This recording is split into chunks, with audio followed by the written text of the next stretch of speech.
امید ہے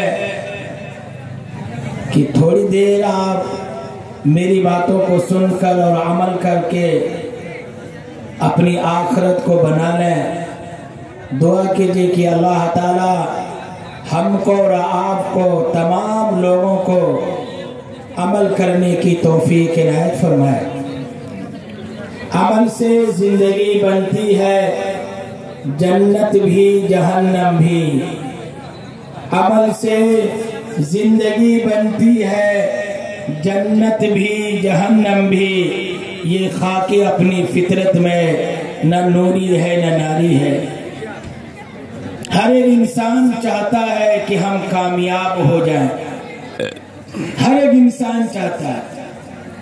کوئی ایسا ہے جو چاہتا ہے کہ کامیاب نہ ہو؟ ہر ایک انسان چاہتا ہے کہ ہم کامیاب ہو جائیں، چاہے وہ جس لائن سے ہو وہ کامیاب ہی ہونا چاہتا ہے۔ اور ہم لوگ یہاں بیٹھ کر کے یہ کامیاب ہونا چاہتے ہیں کہ اللہ ہم سے کیسے راضی ہو جائے اور ہمیں جنت کس طریقے سے مل جائے۔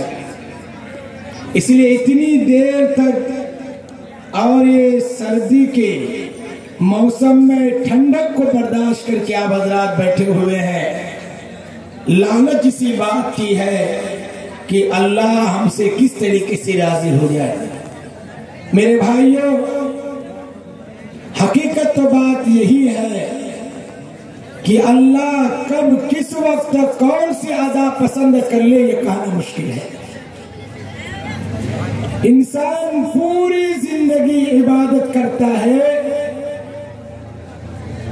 اور کوئی ادنا کام کرتا جس کو وہ حقیر سمجھتا، کمتر سمجھتا ہے، مگر اللہ تعالیٰ اسی چیز کو قبول کر لیتا اور اسی کے بدلے میں اللہ اس کو جنت دے دیتا ہے۔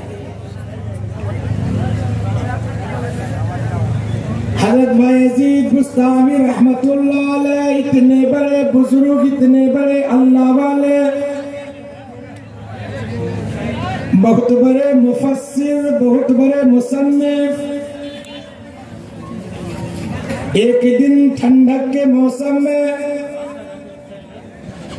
رات کے 12 بجے گھر سے نکلتے ہیں، استنجا کرنے کے لیے جاتے، راستے میں دیکھا کہ ایک بلی سردی کی وجہ سے کانپ رہا گیا۔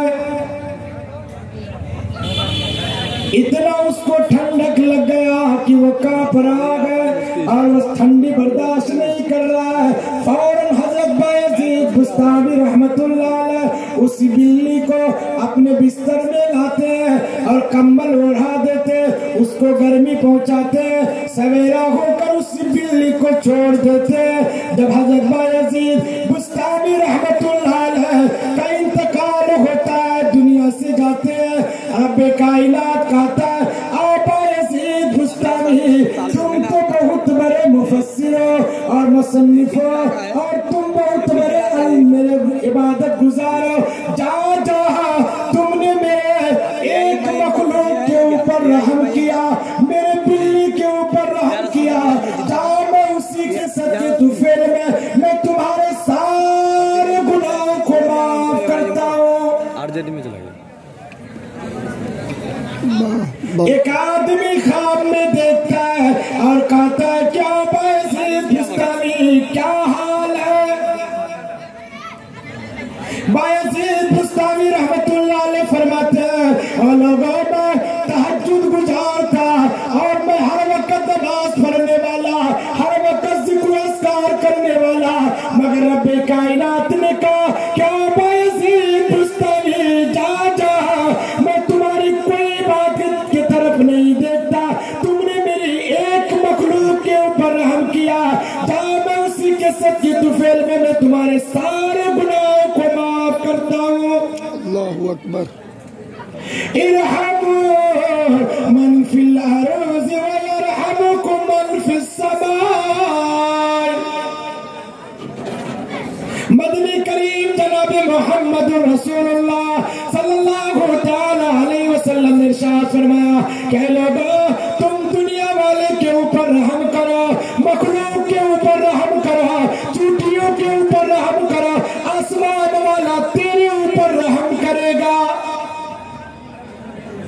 ایک مرتبہ حضرت مولانا اشرف علی تھانوی رحمۃ اللہ علیہ وضو فرما رہے تھے، وضو بنا رہے تھے، دیکھا کہ چوٹیوں کی بھیڑ لگی ہوئی ہے اور اٹھتے ہیں دوسری جگہ چلے جاتے ہیں وضو بنانے کے لیے۔ جب دیکھا کہ وہاں بھی چوٹیاں رینگ رہی ہے، پھر تیسری جگہ چلے جاتے اور وہاں وضو بنانے لگتے، دیکھا کہ وہاں بھی چوٹیاں رینگ رہی ہے۔ مریدوں نے پوچھا کہ حضرت آپ بار بار جگہ کیوں تبدیل کرتے، کیا وجہ ہے؟ حضرت نے فرمایا کہ یہاں پہ چوٹی رینگ رہی ہے اور یہاں پہ چوٹی چل رہی ہے، اگر میں پانی بہاؤں گا ہو سکے کہ اس پانی کے بہاؤ اور سیلان کی وجہ سے چوٹیوں کی جماعتیں منتشر ہو جائے اور پھیل جائے، ان کے خاندان ٹوٹ جائے۔ میں مناسب نہیں سمجھتا کہ ان کے خاندان اور اس چوٹیوں کی جماعتیں منتشر ہو جائے، اس لیے میں جگہ کو تبدیل کر رہا ہوں۔ اور لوگوں ایک اللہ والے چوٹیوں کی طرف دیکھتے کہ چوٹی منتشر نہ ہو جائے، اسے تکلیف نہ ہو جائے۔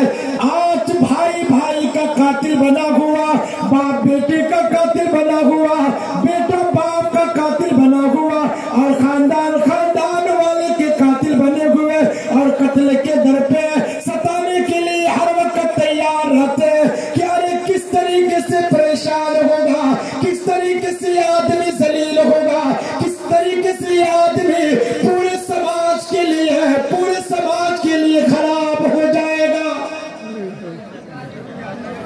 ہر وقت ذلیل کرنا چاہتا ہے کہ ارے میں اس کو ذلیل کر دوں گا، اس کے نام نہیں ہوگا، میں اسے ذلیل کر دوں گا، اس کے نام مٹ جائے گا۔ اور لوگوں رب کائنات اعلان کر دیا کہ میرے بندے میں عزت ذلت کی ذمہ داری میرے قبضے قدرت میں،